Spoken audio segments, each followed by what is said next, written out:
A nightmare in broad daylight. A gunman invades a one-room schoolhouse in Pennsylvania Dutch country. He bound the female victims out by the blackboard and apparently executed them. In a place where time has always stood still, a modern-day horror.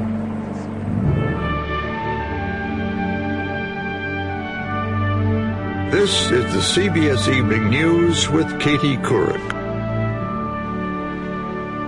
Hello, everyone. It's a terrible story. Things like this are not supposed to happen, especially there, Pennsylvania's pastoral Amish country, where people live as they have for hundreds of years, insulated from the modern world and the crime that goes with it. But today it was the unlikely setting for an unimaginable crime.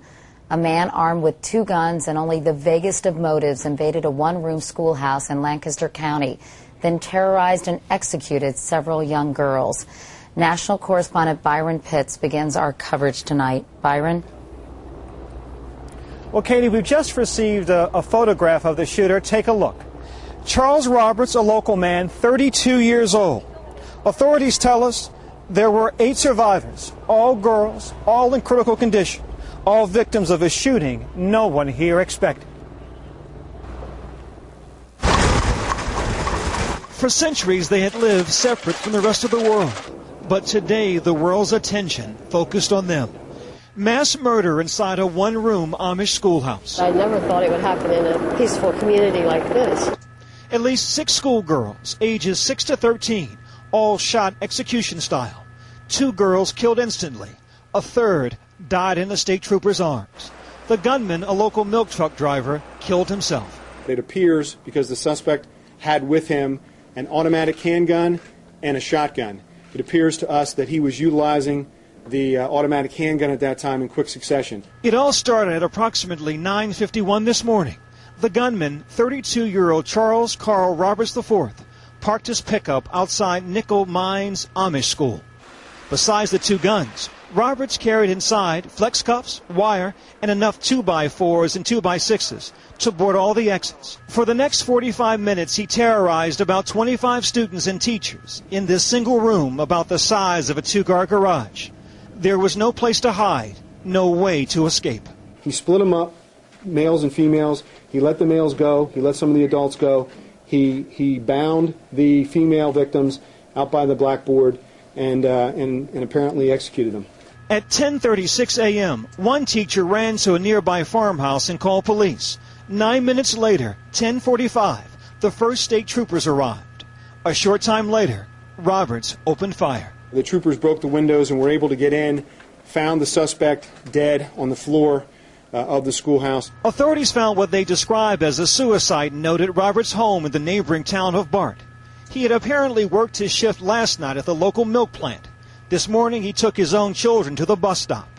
Minutes before the fatal shooting, he called his wife from inside the school on his cell phone. He did make a statement to his wife on the phone that he was acting out in a way to achieve revenge for something that happened 20 years ago.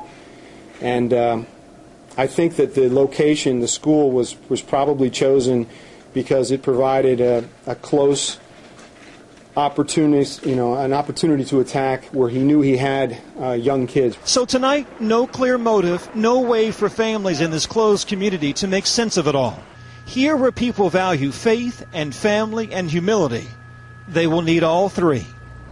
As the press conference wraps up tonight, authorities tell us that Roberts had 600 rounds of ammunition and a change of clothes. Katie, he was prepared for this to go on for a while. And Byron, he took his own kids to the bus stop first. It's so hard to understand. Do we know anything more about this guy? Yeah. Well, Katie, we talked to one of his neighbors who described Roberts as a quiet man, a church-going man, married with 3 kids, all under the ages of 10. He kept to himself until today. Katie? All right, Byron Pitts, thanks very much. As the first word of this school shooting spread across the country, the reaction everywhere was the same. Not again. This was the 3rd school shooting in the past week, and as they always do, it brought back memories of Columbine. But this was no Columbine. As Lee Cowan reports, we're seeing a whole new kind of school attack. Over the years, they've been the pictures from schools that terrify parents and give otherwise invincible teenagers reason to pause. But what we've seen unfold both today in Pennsylvania and last week in Colorado is something entirely different. These aren't Columbine-style killings planned and executed by students. These are outsiders using schools as a target of their rage. It's a new kind of threat for us in the last 4 or 5 years. And a puzzling one at that. Dwayne Morrison was a drifter who police say wandered into this high school in Bailey, Colorado last week and molested 6 girls and killed 1. He left behind a 14-page letter that made no reference to the school or young girls. Today it was young female students again who were the victims. And again there was a note talking about a grudge, but no clear reason why an Amish school would be targeted.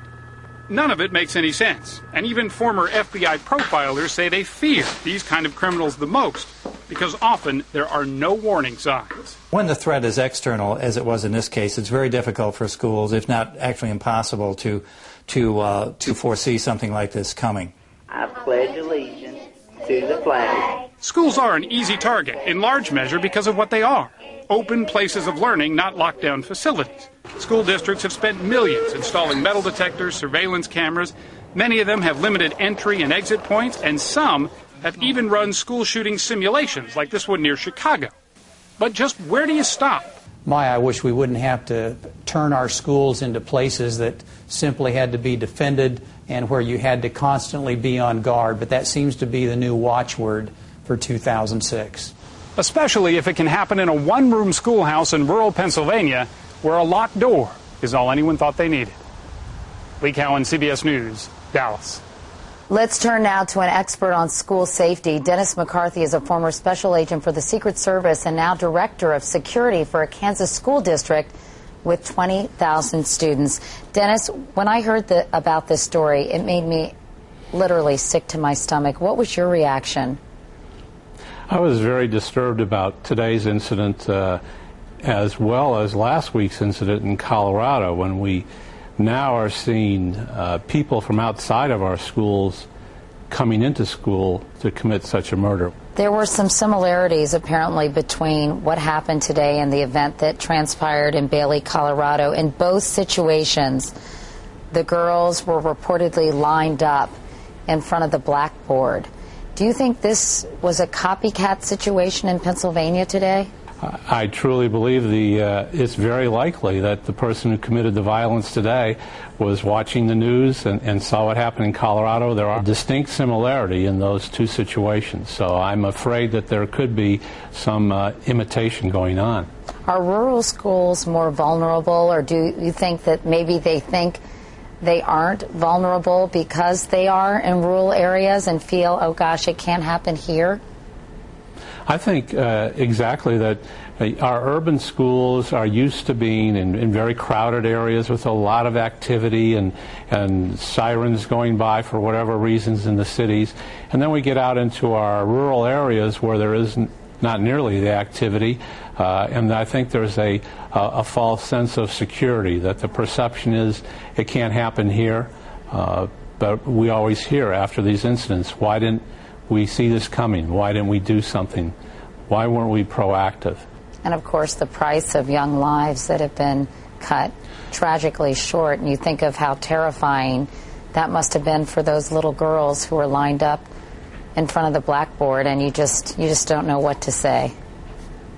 Yeah, the years I spent protecting presidents doesn't compare to the feeling of protecting kids. You know, it's so important, and something that we probably as a nation need to spend more time on and consider a way to effectively do this, to maintain safe academic environments for our kids so they can get done what they're there for, and that is to learn and to grow up.